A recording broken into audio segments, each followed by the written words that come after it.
Side खबरों के लिए सब्सक्राइब करें फ्लेम मीडिया और उसके बाद बेल आइकन को प्रेस करें ताकि सबसे पहले आपको मिले एक्सक्लूसिव खबरें।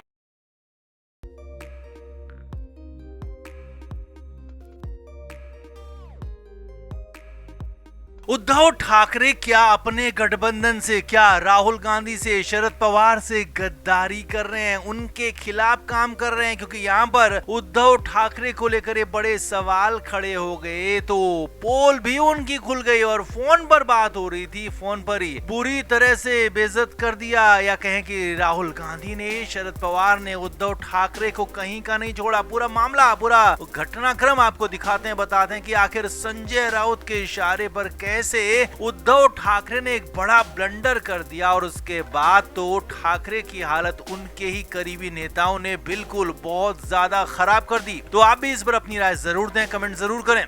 तो अभी हाल ही में उपराष्ट्रपति पद का चुनाव हुआ जिसमें एनडीए उम्मीदवार सीपी राधाकृष्णन ने भारी अंतर से जीत दर्ज की। राधाकृष्णन को उम्मीद से कहीं ज्यादा 452 वोट मिले और संसद के दोनों सदनों को मिला भी दें तो भी एनडीए की ताकत 427 ही थी, यानी कि 24 वोट एनडीए के उम्मीदवार को ज्यादा मिले और अपनी ताकत से ज्यादा मिले। अब ये कहां से मिले, सवाल यही खड़ा हो रहा था। लेकिन इस बीच इन पर बहुत बड़ा खुलासा भी हो गया। जी हाँ, सूत्रों के मुताबिक खबर है कि उपराष्ट्रपति चुनाव में महाराष्ट्र के 6 से 7 सांसदों ने क्रॉस वोटिंग की है, यानी कि अपने उम्मीदवार के बजाय दूसरे उम्मीदवार को वोट दिया है। क्योंकि उपराष्ट्रपति चुनाव में यहाँ पर व्हिप जारी नहीं होता है, ऐसा कोई पार्टी का रूल नियम जारी नहीं होता है, तो इसीलिए यहाँ पर उनकी सदस्यता भी नहीं जाती है। इसीलिए बड़ी खबर ये है कि शिवसेना यूबीटी के सांसदों ने भी क्रॉस वोटिंग किया। जो सूत्रों के मुताबिक बड़ी खबर आपको बता रहे हैं कि एनडीए के उम्मीदवार राधाकृष्णन को शिवसेना यूबीटी के सांसदों ने वोट दिया था। और बड़ी बात यह है कि ये क्रॉस वोटिंग की छूट खुद उद्धव ठाकरे ने दी थी। जी हाँ, बड़ी खबर आपको बता रहे हैं। सूत्रों के मुताबिक खबर है कि जब सभी सांसदों की मीटिंग हुई तो वहां पर उद्धव ठाकरे ने अपने सांसदों से कहा कि हमारे कैंडिडेट भले जो भी इंडिया गठबंधन का है, लेकिन आपको अंतिम फैसला अपनी अंतरात्मा की आवाज से करना है। अब यहाँ पर उद्धव ठाकरे खुलेआम तो नहीं कह सकते थे कि एनडीए उम्मीदवार को वोट करें, लेकिन अंतर आत्मा की आवाज से वोट करने की बात कहना ही एक तरह से ये परमिशन थी अपने सांसदों को देने की कि आप एनडीए के उम्मीदवार को वोट करें, बीजेपी के उम्मीदवार को वोट करें। और हुआ भी यही। करीब करीब 7 सांसदों ने, जी हाँ 9 में से उद्धव ठाकरे के 7 सांसदों ने एनडीए यानी कि बीजेपी के उम्मीदवार को वोट दिया, राधाकृष्णन को वोट दिया। और इस बात का खुलासा भी हो गया। और जब खुलासा हुआ तो उसके बाद उद्धव ठाकरे फंस गए। शरद पवार ने उद्धव ठाकरे को फोन किया। जी हाँ, सूत्रों के मुताबिक खबर है कि शरद पवार ने उद्धव ठाकरे को फोन किया और इस पर पूछा कि आखिर उन्होंने अपने सांसदों को क्रॉस वोटिंग के लिए इतनी खुली छूट क्यों दे दी, आखिर क्यों एनडीए के पक्ष में वोट करने के लिए कह दिया, जबकि आप तो हमारे साथ हैं, विपक्ष के साथ हैं। यही नहीं, खबर यह भी है कि यहाँ पर शरद पवार की तरफ से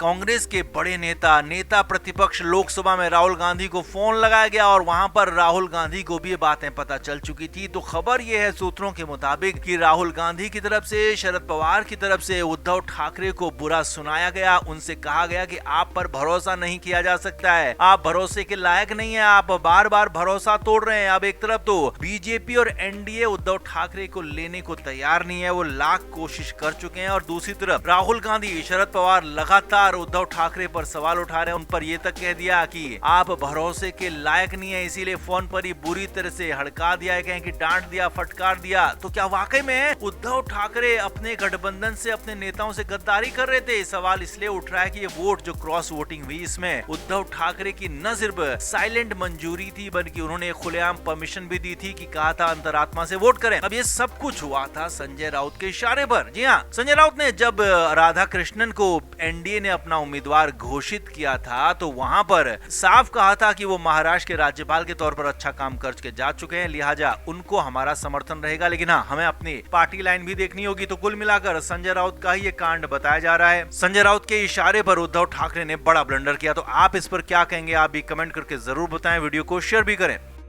तो महाराष्ट्र के युवा लोकप्रिय मुख्यमंत्री देवेंद्र फडणवीस की सत्ता पिछले 1 साल से चल रही है, जबरदस्त तरीके से चल रही है। लेकिन अब बड़ी बात यह है, बड़ी खबर यह है कि मुख्यमंत्री फडणवीस की सत्ता जा सकती है, या कहें कि फडणवीस को मुख्यमंत्री पद छोड़ने के लिए कहा जा सकता है। जी हाँ, बड़ी खबर आपको बता रहे हैं। दिल्ली से बीजेपी नेतृत्व यानी कि अमित शाह, पीएम मोदी की तरफ से फडणवीस को संकेत साफ साफ दे दिया गया। एक बड़े अंग्रेजी अखबार ने इस खबर को छापा है और बताया है कि फडणवीस को साफ साफ कह दिया गया है कि बिहार चुनाव के बाद आपको पद छोड़ने के लिए कहा जा सकता है, आपको मुख्यमंत्री का पद छोड़ना होगा। अब आखिर ऐसा क्यों हो रहा है तो वो भी बताते हैं। खबर यह है कि मुख्यमंत्री देवेंद्र फडणवीस को बीजेपी का राष्ट्रीय अध्यक्ष बनाया जा सकता है। फडणवीस के आरएसएस से यानी कि नागपुर से बहुत अच्छे संबंध हैं और आरएसएस की पसंद भी वो माने जाते हैं। और यही नहीं, बीजेपी की सेंट्रल लीडरशिप यानी कि मोदी और शाह के भी वो बेहद करीबी माने जाते हैं, उनकी भी गुड बुक्स में है। तो ऐसे में फडणवीस बिल्कुल पुख्ता और कंप्लीट प्रोफाइल नजर आ रही है उनकी यहाँ पर बीजेपी का राष्ट्रीय अध्यक्ष बनने के लिए। और इसीलिए खबर यह है कि उनको कहा जा सकता है कि आप पद छोड़ दें। उनको संकेत दे दिए गए, उनको मैसेज भिजवा दिया गया है कि आपको बिहार चुनाव के बाद पद छोड़ना पड़ सकता है और दिल्ली आना पड़ जाएगा। यानी कि दिल्ली आएंगे तो दिल्ली में बैठकर बीजेपी के राष्ट्रीय अध्यक्ष का पद निभाएंगे। अब मुख्यमंत्री फडणवीस अगर जाएंगे तो उनकी जगह कौन आएगा? क्या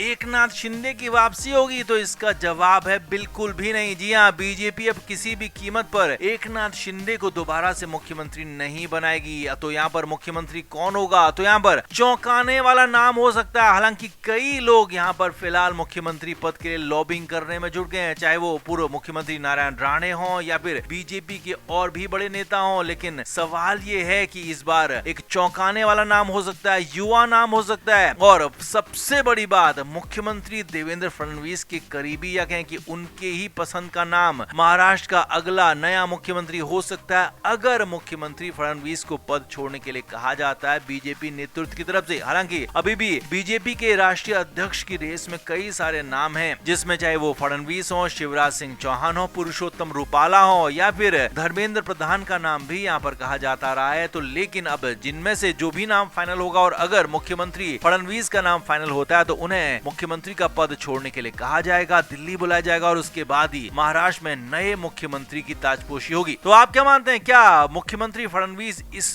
बड़े ओहदे के लिए पूरी तरह से तैयार हैं, राष्ट्रीय अध्यक्ष बनने के लिए तैयार हैं? और अगर हाँ, तो आपकी नजर में कौन होना चाहिए महाराष्ट्र का अगला नया मुख्यमंत्री? आप भी कमेंट करके जरूर से जरूर बताएं, वीडियो को शेयर भी करें। Frame media report.